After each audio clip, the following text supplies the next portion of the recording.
Hi everybody, Matt here from Matt Likes Comics. Today I am going to do my answer to Allan's top 10 challenge of annual books. Now we all know that the annuals are not necessarily part of the regular series. Overstreet puts them in with them and says annual 1, 2, 3 or giant size, whatever. But my comic shop considers them a separate series. That you won't see the annuals in with Superman. You need to say Superman annuals. Because of this makes them an interesting thing because annuals are usually numbered consecutively depending on how many annuals there are in a series. Although recently DC has changed it so that their annuals get the year as their number and not a number. It's like annual 2021 now, and I think 2021 was when they started doing it. But here I picked out 10 books that are annuals. You may notice that they're all DC. I haven't bought a lot of Marvel annuals over the years, and those I did, they tend to be parts of stories. They like Marvel tends to use the annuals as a way to push the stories, continue them or whatever. And because I don't have the first part, I didn't enjoy it, or the next part, or whatever you want to say. I didn't enjoy them as much. Where DC, generally speaking, puts them in as separate stories. On occasion, they get mixed in. One of the books that I have here is a finale to a story, but the rest of them are all sort of, like stand on their own. The first one I'm going to show, which I like very much, is Superman Annual 14. Because what they did was they updated the origin of Mon-El for more normal times. Like by that I mean like Mon-El had his origin, and it's reasonably still the same. Is as you can see, here's Superboy, like Clark is Superboy. The difference being that there's no Superboy part, where he thinks he's his brother. They just hang out and well, the brother thing is the same. Sorry, I shouldn't say that. They've updated things a little bit, so like as I said, it's more in line with the current comic book continuity, and I really enjoyed this. I'm a big Legion fan. I'm a big Mon-El fan. So, Superman Annual 14 was a lot of fun. Next one I've got is New Teen Titans Annual 2. The first time Adrian Chase is seen as the vigilante. This is also the first appearance of the assassin Cheshire, who ends up having a kid with Roy Harper, who's Arsenal / Speedy. So eventually. So she actually is a reasonably... And also this is the first appearance of Lila, who is the Monitor's secretary / daughter / whatever you want to call her at the time. This is becoming a very popular book as the Peacemaker show goes on because Vigilante and Adrian Chase are in it. However, they're not the same character at all. The one on Peacemakers is a crazy... he's an idiot. Okay, I'll just come out and say it. He's an idiot. Where the Adrian Chase in this world is a former DA. So he's pretty much part of it. So yes, but this Annual 2, New Teen Titans. Next up is another Annual 2, but this is Justice League of America, which is also a bunch of first appearances. This is the first appearance of Justice League Detroit, as they called it, but it's the first appearance of Steel, Vibe, and Gypsy, who are the three younger people, and it is the issue where Vixen joins the Justice League for the first time. The three new members are over here. But this book got some traction when when Ramon Vibe was on the Flash show, but has cooled off a lot since then.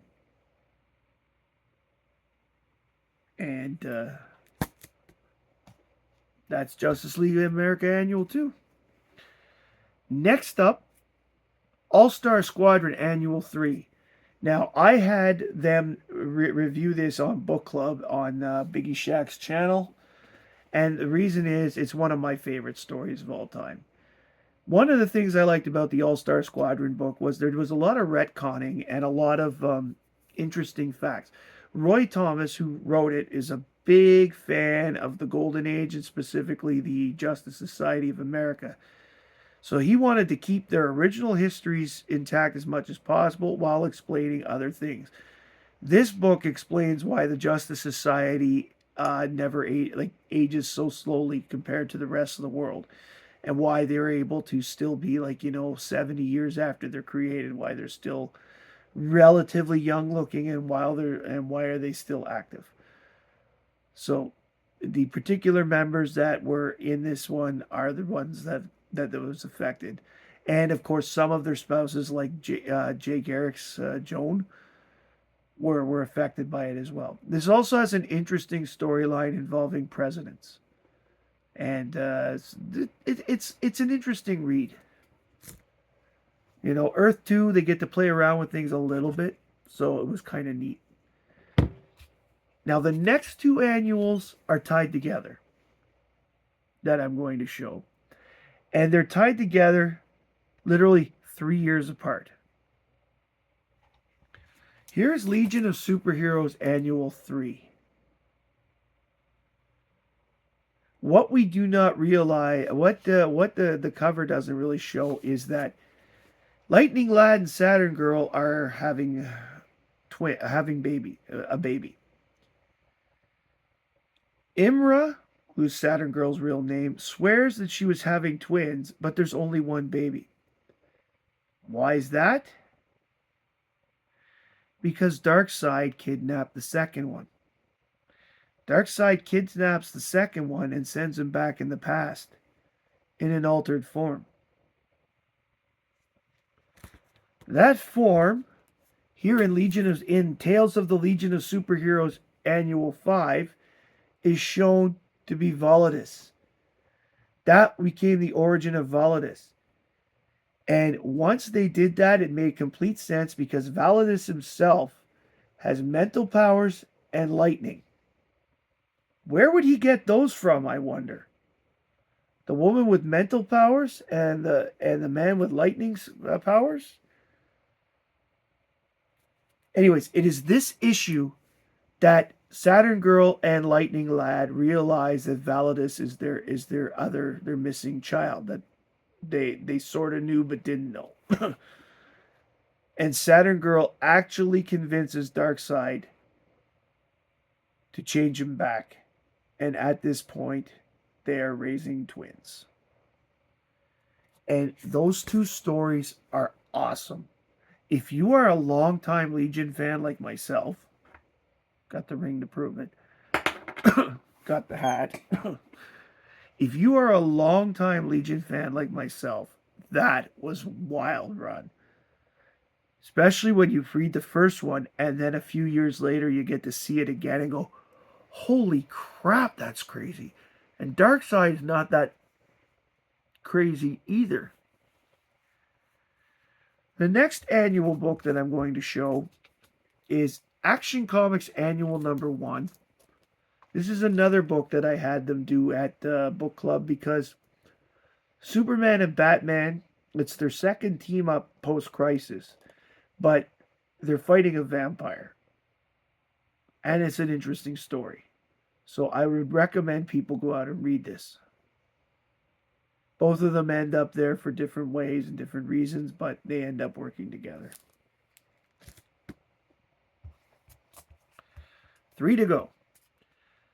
The next one is yet another Legion Annual, but this one is cool because this is Legion Annual 2, and it is the wedding of Queen Projectra. Yes, she's queen now, not princess, and Karate Kid.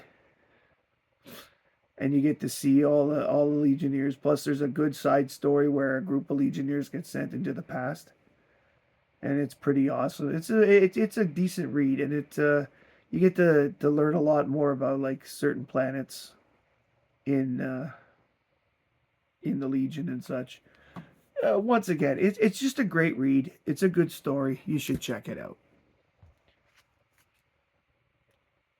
This here is what I was referring to, the annual that I'm going to show next. This here is the what I was referring to as the end of a story. This is Warlord Annual 1, and it continues from another issue, and I had both. I can't think of it at the moment, but it is really cool. Warlord is cool overall, but this was a great story. This was the one of the last of the. One thing I discover is Warlord gets it's got this cool sword and sorcery thing for the first half of the series. Then in the second half, it gets a little more sci-fi fantasy, which is still pretty good, but it's not as good as the first half of the series. So this is the only annual that's not part of that sort of run. So I go with it. This is from 1982. Yes, I noticed that most of my annuals here from 82 to 85 live with it. That was my biggest. Keep in mind that that was my biggest reading time, and stories kicked out the most then. And the last one I have. This is from the series of Supergirl when she came back, with the character that began with Batman Superman 8. This is Supergirl Annual 2. And it's a Legion story. She gets to finally have a bit of a romance with Brainiac 5 in this, but what is scary is she finds out how she's going to die.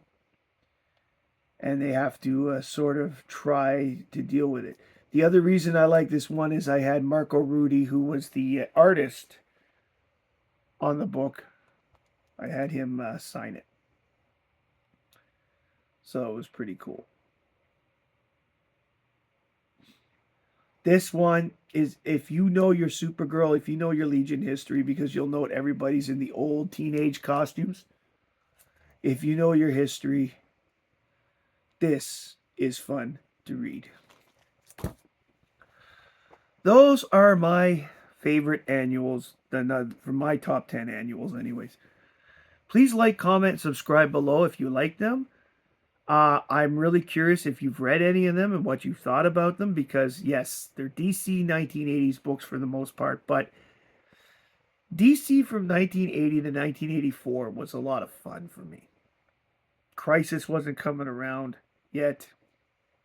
There was a whole bunch of cool storylines going on, especially in the Teen Titans and Legion of Superheroes, that were just a lot of fun to read and be a part of.